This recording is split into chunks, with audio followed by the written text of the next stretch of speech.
आज एक सवाल सबके मन में होना चाहिए। आजकल जो हम इतना पूजा पाठ कर रहे हैं, तो क्या ये पूजा पाठ हमारी सही है या हम सिर्फ दिखावा कर रहे हैं? हमारे अंदर एक सच्ची भक्ति का लक्षण होता है कि हमें ईश्वर के बताए हुए मार्ग पर चलना और अपने अंदर विनम्र रहना, किसी को कठोर शब्द में नहीं बोलना। अगर ऐसी है हमारी आदत, तो हमारे अंदर सच्ची भक्ति है। भक्ति आपको शांति देता है, आपके शक्ति को बढ़ाता है, लेकिन आपके अंदर सच्ची भक्ति होनी चाहिए। आजकल की जो पूजा है वह सिर्फ दिखावे की हो गया है। कैसे? हम लोग जो पूजा पाठ करते हैं वह लोगों को दिखाने के चक्कर में करते हैं, बहुत ज्यादा धन खर्चा करते हैं, बड़ा पंडाल बनाते हैं, बड़े बड़े स्पीकर लगवाते हैं ताकि लोगों को सुनाई दे कि नहीं, हमने बहुत बड़ा पंडाल लगाया है। उसके लिए क्या करते हैं हम लोग? क्या करते हैं कि चंदा इकट्ठा करते हैं, क्योंकि हमारे अंदर बस की बात नहीं है कि हम उतना बड़ा पंडाल बना ले। उसके लिए हम क्या करते हैं कि रोड पर, गली में लोगों से चंदा इकट्ठा शुरू करते हैं कि चंदा इकट्ठा हो जाएगा तो हम बहुत बड़ा पंडाल खड़ा कर देंगे। उस पैसे को इकट्ठा करने के लिए बहुत लोगों को लोग नाराज भी कर देते हैं।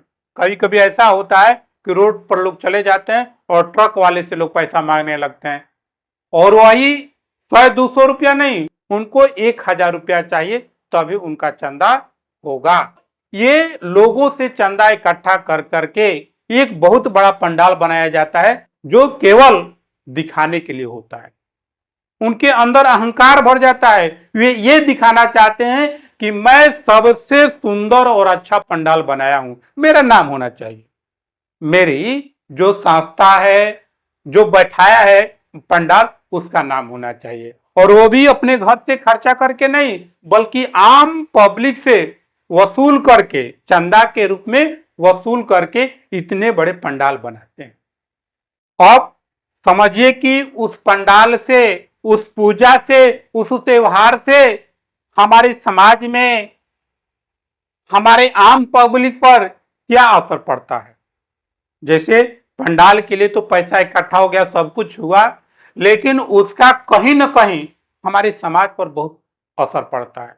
सबसे पहला चीज होता है कि जो पंडाल में सामान यूज होता है, जो उपयोग किया जाता है, वो अक्सर बेकार हो जाता है, कूड़ा करकट में चला जाता है, जिससे पर्यावरण को सबसे बड़ा नुकसान होता है। और कम से कम हम 2 या 4 दिन जो पंडाल लगाते हैं, उसका जो स्पीकर बजता है, हाई वोल्टेज आवाज में बजता है, तो लोगों को, जो लोग रह रहे हैं आसपास, उनको बड़ा नुकसान होता है, उनको ध्वनि प्रदूषण होता है। अगर छोटा बच्चा है, अगर वो सो रहा है और उसको कड़ी आवाज सुनाई पड़ता है, तो उसका ऐसा लगता है जैसे वह बच्चा खलबला के जग जाता है, उसको नींद पूरा नहीं होता है।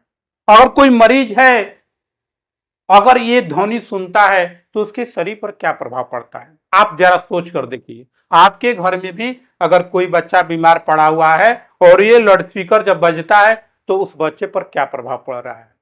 तो कहीं ना कहीं उस चीज का प्रभाव आप पर पड़ रहा है, और आपको ऐसा लग रहा है कि हम बहुत बड़ा कार्य कर रहे हैं। नहीं, उसका भी बहुत बड़ा प्रभाव आपके शरीर पर, आपके पर्यावरण पर, आपके आसपास रहने वाले लोगों पर पड़ता है। आप जरा सोचिए, जो यह पूजा पाठ हुआ, जो लोगों ने भक्ति किया, जो लोगों ने दिखाया, क्या ये सच में सही है? आपको लगता है कि ऐसा होना चाहिए? अगर आपके अंदर ऐसा लगता है कि नहीं, इससे हमारे समाज में, हमारे लोगों पर, हमारे पर्यावरण पर बहुत बुरा प्रभाव पड़ रहा है, तो इसको कम करने की जरूरत है।